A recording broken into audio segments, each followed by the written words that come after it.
अज़ीमत जुर्अतो हिम्मत का है इज़हार, सीधी बात। अज़ीमत जुर्अतो हिम्मत का है इज़हार, सीधी बात। नाज़रीन गिरामी, अस्सलामु अलैकुम वरहमतुल्लाहि वबरकातुह। वहीं आपका मेज़बान अंसार अजीज़ नदवी और आप इस वक्त मेरे साथ देख रहे हैं सुपर प्राइम टाइम। नाज़रीन गिरामी, जैसा कि आप देख रहे हैं कि किस तरह इस्लामी तारीख़ के सफ़हात के वरक़ गर्दानी, जुस्तजू और तहक़ीक़ के ज़रिए हम आपकी खिदमत में मुख्तलिफ़ नौइयतों के प्रोग्राम पेश करते जा रहे हैं। कभी हमने इल्म व हिरफत के मैदानों में गिरां क़द्र खिदमात अंजाम देने वाली तारीख़ी शख्सियात पर प्रोग्राम पेश किए। कभी हमने इस्लामी जंगजुओं के हालात ज़िंदगी से रोशनास कराया। कभी अदल पसंद हुक्मरानों के तस्किरों की सआदत हासिल की, तो कभी कुरून उला और कभी कुरून वस्ता के उलमाए इस्लाम की बेपनाह खिदमात के तस्किरों से हमारे इस्लामी तारीख़ के प्रोग्रामों को ज़ीनत बख्शी। अब हम एक और नौइयत के प्रोग्राम को हमारी इस्लामी तारीख़ के प्रोग्राम का हिस्सा बनाने जा रहे हैं, और वो है उन जंगों का जिक्र जो इस्लामी तारीख़ का हिस्सा रही हैं। नाज़रीन गिरामी, वक्तन फ़वक्तन मशहूर जंगों के हालात व कवाइफ आपके सामने इस प्रोग्राम के ज़रिए से आपके सामने रखने की हम कोशिश करते रहेंगे। इस तरह इस्लामी तारीख़ के हमअजिहत पहलुओं का इहाता मुमकिन हो सकेगा, और उसकी शुरुआत हम जंगे ऐन जालूत का इंतखाब किया है ताकि उसका आगाज़ करें इस जंग से, जो 3 सितंबर 1260 ईस्वी यानी 658 हिजरी में ममलूक अफवाज और मंगोलों के दरमियान में बर्पा हुई थी। ये तारीख़ की एक मशहूर तरीन जंग है जिसमें ममलूक शाह सैफुद्दीन क़तस और उनके मशहूर जर्नैल अबुल फत्तोह और रुकनुद्दीन बेबरस की क़ियादत में मंगोल अफवाज को बदतरीन शिकस्त दी गई थी। जहाँ तक रुकनुद्दीन बेबरस का ताल्लुक़ है तो वो तुर्क कपचाक नस्ल से थे, जिसे आम तौर पर बेबरस के नाम से जाना जाता है, जो एक तुर्क कबीला था और उसका असल वतन कान केमक था। ये ममलूक ख़ानदान में मिस्र के चौथे सुल्तान और सैफुद्दीन क़तस के जानशीन थे। वो मिस्री अफवाज के उन कमांडरों में से एक थे जिन्होंने फ्रांस के बादशाह लुइस नेहम को 7वीं सलीबी जंग में शिकस्त दी थी। बहरकैफ नाज़रीन, ये जंग फ़िलिस्तीन के मकाम ऐन जालूत पर लड़ी गई।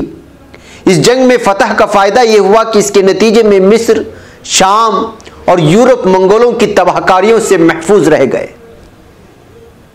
इस जंग में यलखानी हुकूमत के मंगोल बानी हलाकू खान का सिपहसालार कतबगा मारा गया था। नाज़रीन गिरामी, याद रहे कि 7वीं सदी हिजरी में तातारियों ने मुसलमानों की सरजमीन पर अजीम जारहियत का इर्तिकाब किया था, और नतीजतन मुसलमानों के खलीफा मुस्तासिम बिल्ला शहीद हो चुके थे, और दारुल हुकूमत बगदाद समेत मुसलमानों की 3/4 सरजमीन तातारियों के कब्जे में चली गई थी। सुकूत बगदाद के बाद खिलाफत अब्बासिया का हमेशा के लिए खातिमा हो गया था, जिसके बाद मुसलमानों को शिकस्त दर शिकस्त का सामना करना पड़ा। मंगोलों ने सारे इराक पर कब्जा करने के बाद शाम की सरजमीन पर जारहियत का इर्तिकाब किया था और यहां जुल्म सितम का बाजार गर्म कर दिया था, क्योंकि इस इलाके के लोगों ने हथियार डालने से इनकार कर दिया था। सुकूत दिमश्क के बाद तातार मिस्र और मराकश की तरफ बढ़े, जो मुसलमानों के आखिरी मजबूत गढ़ रह गए थे, और अगर ये भी मंगोलों के कब्जे में चले जाते तो आज मुस्लिम उम्मा का नाम लेने वाला कोई ना होता और मुस्लिम तहजीब मुकम्मल तौर पर तबाह हो चुकी होती। मंगोल खान की वफात के बाइस हलाको खान अपने नाइब कतबगा को कमान देकर खुद वतन वापस रवाना हो गया था। मंगोल कमांडर कतबगा ने एक धमकी आमेज खत अमीर मिस्र को रवाना किया। उसमें कुछ इस तरह से लिखा गया था कि हमने जमीन को ताराज कर दिया, बच्चों को यतीम और लोगों को सजा दी और कत्ल कर दिया, उनके सरदारों की इज्जतों को खाक में मिला दिया।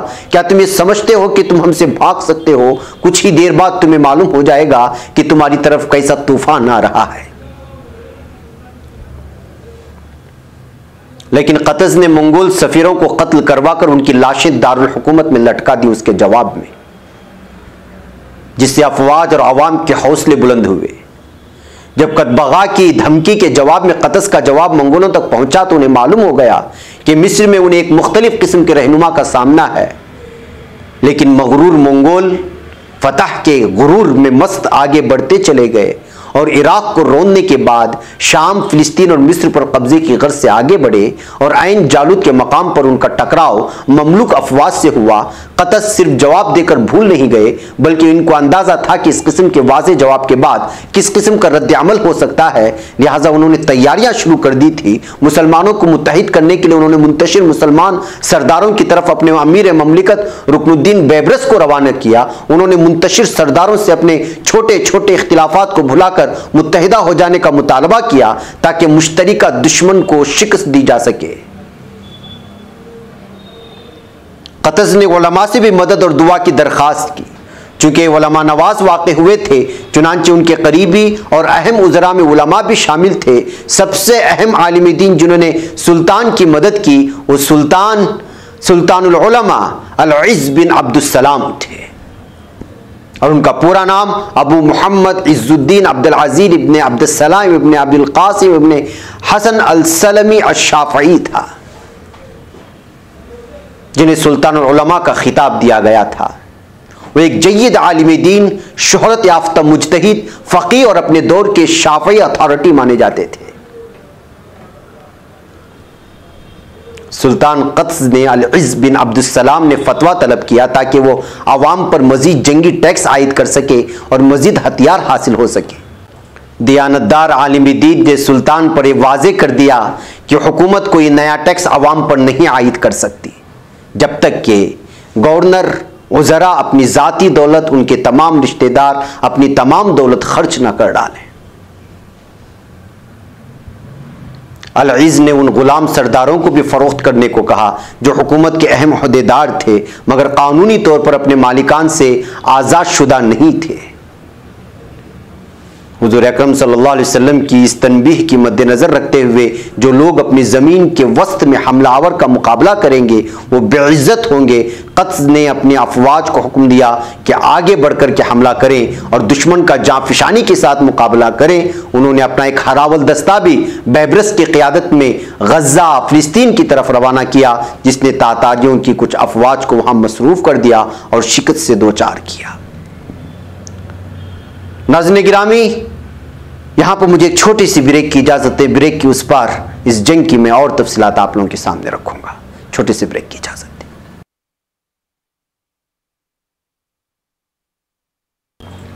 नाज़रीन गिरामी, इस्तक़बाल है सीधी बात के सुपर प्राइम टाइम में।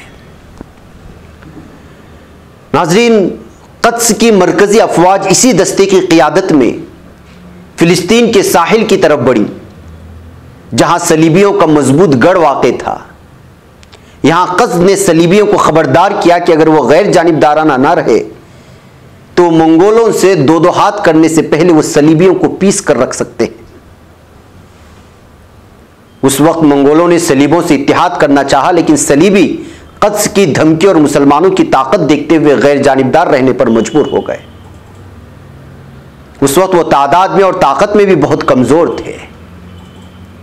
जब मरकज़ी मुस्लिम अफवाज दुश्मन की अफवाज के नज़दीक पहुंची तो क़त्ज़ ने मैदान जंग खुद मुंतखब किया, जो एक वादी में था जिसको पहाड़ों ने घेरा हुआ था। उन्होंने अपने कुछ सिपाही पहाड़ों पर तैनात कर दिए ताकि अगर सलीबी धोखे से या मंगोल और गद्दार पीछे की तरफ से हमला करेंगे तो दिफा किया जा सके। आखिर तातारियों का टिड्डी दल लश्कर मैदान जंग में पहुंच गया जो तीनों तरफ से घिरा हुआ था। मारिका आराई शुरू हुई और बज़ाहिर तवाज़ुन तातारी अफवाज की तरफ झुकता नजर आया। तातारी अफवाज का दायां बाजू मुस्लिम अफवाज के बाएं बाजू पर गालिब आना शुरू हो गया। मुसलमान अफवाज ने पसपा होना शुरू कर दिया। क़ज़ एक चट्टान पर चढ़ गए और अपने सर से अपना हिफाजती हेलमेट फेंक दिया और पुकार कर अपने अफवाज को लड़ते रहने की ताकीद की और तलकीन की कि अल्लाह के दुश्मनों से जंग में पीछे नहीं हटते। मायूस होती हुई मुस्लिम अफवाज के सरदारों ने अपने रहनुमा की तरफ देखा तो बगैर हेलमेट के दीवानावार तलवार चला रहे थे और दुश्मन की सफ़ों के दरमियान घुसकर कुश्तों के पुश्ते लगा रहे थे। क़त्स की जुर्रत मर्दाना ने मुस्लिम अफवाज के सरदारों को दम बखुद कर दिया और जिन्होंने फौरन क़त्स की पैरवी की और मुस्लिम अफवाज का हौसला बहाल हो गया। कुछ ही लम्हों में पासा मुस्लिम अफवाज के हक में पलट गया। तातारी अफवाज मुंतशिर हो गई और उनके काबिल जिक्र तादाद हलाक हो गई या गिरफ्तार हो गई। तातारी अफवाज का सरदार कदबगा मारा गया और उसका बेटा भी गिरफ्तार हुआ। तातारी अफवाज का कोई भी फर्द कत्ल या गिरफ्तार होने से बच न सका, क्योंकि जो तातारी इस मैदान जंग से भाग गए वो शाम में मारे गए। जब शानदार फतह की खबर दिमश्क और गिरदोनिवाह में पहुंची तो मुसलमान खुशी से सरशार हो गए। उन्होंने तातारियों पर हमले शुरू कर दिए और उसी साल मंगोलों को हिम्मत से भी बेदखल कर दिया।